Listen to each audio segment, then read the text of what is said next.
காவிரி ஆற்றிலிருந்து தமிழ்நாட்டிற்கு தண்ணீர் திறந்துவிட முடியாது என கர்நாடக மாநில முதலமைச்சர் சித்தராமையா தெரிவித்திருக்கிறார். நீர் திறப்பு தொடர்பாக வரும் 14ஆம் தேதி அனைத்துக் கட்சி கூட்டத்தை கூட்டி முடிவெடுக்க இருப்பதாகவும் அவர் கூறியுள்ளார். டெல்லியில் நடைபெற்ற காவிரி ஒழுங்காற்று குழு கூட்டத்தில் கர்நாடகாவிலிருந்து தமிழ்நாட்டிற்கு வரும் 31ஆம் தேதி வரை நாள்தோறும் 1 TMC தண்ணீரை திறக்க வேண்டும் என பரிந்துரை செய்யப்பட்டது.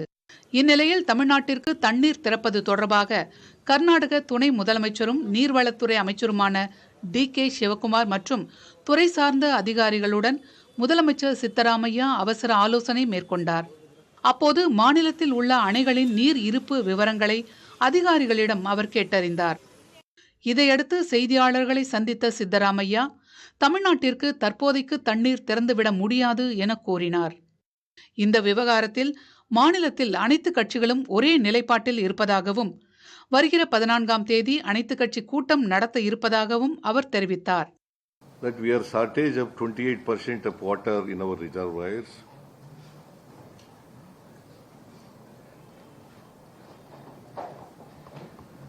We are not in a position to release water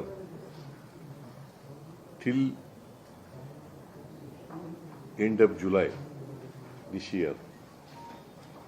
Despite our submission made before the regulatory committee,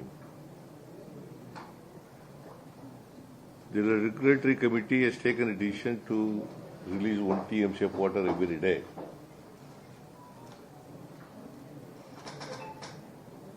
So we have decided today's meeting that we should appeal to the Kaveri Water Management Authority, and also we have taken a decision to call all-party meeting on 14th of this month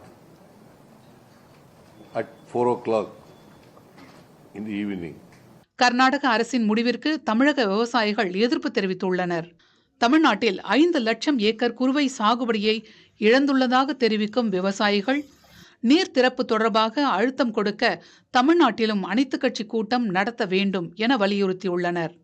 Karnataka நடத்தப் போகிற அனைத்து கட்சி கூட்டம் சட்ட விரோதம் என மத்திய அரசு அறிவிக்க தமிழ்நாடு அரசு வலியுறுத்த வேண்டும்.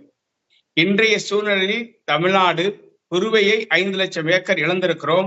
15 லட்சம் ஏக்கர் ஒருபோக சம்பா சாகுபடியை எதிர்பார்த்து காத்திருக்கிற விவசாயிகள் வயிற்றில் அடிக்கிறவோ கர்நாடக அரசாங்கத்தினுடைய நடவடிக்கை அமைந்திருக்கிறது. இதனை தமிழ்நாடு அரசு வேடிக்கை பார்க்க கூடாது. மத்திய அரசு நேரடியாக காவிரி மேலாண்மை ஆணையத்திற்கு உதவி செய்து தமிழ்நாட்டிற்கு திறந்துவிட சொல்லியிருக்கிற தண்ணீரை திறப்பதற்கு மத்திய அரசு பொறுப்பேற்க வேண்டும். அதற்கான ஆதரவை காவிரி மேலாண்மை ஆணையம் உடனடியாக கேட்டு பெற வேண்டும். தமிழ்நாடு அரசு காவிரி மேலாண்மை ஆணையத்திற்கு மத்திய அரசு உதவிட வேண்டும் என்கிற கோரிக்கையை முன்வைத்து உடனடியாக இங்கேயும் அனைத்து கட்சி கூட்டங்கள் கூட்டப்பட வேண்டும். ஆனால் கர்நாடகாவில் முக்கிய அணைகளில் 66 TMC நீர் இருப்பதாக பத்திரிகையாளர்கள் தெரிவிக்கிறார்கள். நாள்தோறும் 1 TMC என 20 நாட்களுக்கு தமிழ்நாட்டிற்கு தண்ணீர் திறந்து விடுவதில் கர்நாடகாவுக்கு சிக்கல் இருக்காது என்பதே அவர்களின் கருத்து. இருக்கிற 66 TMCல ஒரு 20 TMC தமிழ்நாட்டிற்கு கொடுக்க வேண்டும் என்று சொல்வதில் எந்த விதமான பெரிய கஷ்டம் இருக்க போறதில்லை. இன்னொன்று 20 TMC end of the month வரைக்கும் தான். அதாவது நீங்க இப்போ விட்டானா கூட 1 TMC தான். இன்னைக்கு விட்டீங்கன்னா 1 TMC குறைய போகுது, அடுத்த நாள் விட்டா 1 TMC. அதனால தொடர்ச்சியா ஒரே நாள்ல 20 TMC யாரும் விட போறதில்லை. அது கேட்கல நம்ம. ஓகே, அது நம்ம அந்த 20 TMCயும் நம்ம வைத்துக் கொள்வதற்கு இடம் இருந்தாலும் கூட 20 TMC ஒரே ஸ்ட்ரெச் கொடுக்க போறதில்லை. 20 நாளில் தான் 20 TMC வரப்போகிறது. அதனால அதுவும் ஒரு எல்லாமே விதத்தில், அதாவது நடக்கிற ஒரு நடைமுறையில் நடக்கக்கூடிய ஒரு சாத்தியமான ஒரு இதைத்தான் ஆணையத்தை அவங்க கொடுத்திருக்காங்க. காவிரி நீர் திறப்பதில் கர்நாடக அரசு பிடிவாத போக்குடன் செயல்படுவதால் தமிழக விவசாயிகளின் வாழ்வாதாரம் பாதிக்கப்படும் சூழல் நிலவுகிறது. தமிழக அரசு உரிய முறையில் தண்ணீரை கேட்டு பெற வேண்டும் என்பதே அவர்களின் கோரிக்கையாக இருக்கிறது.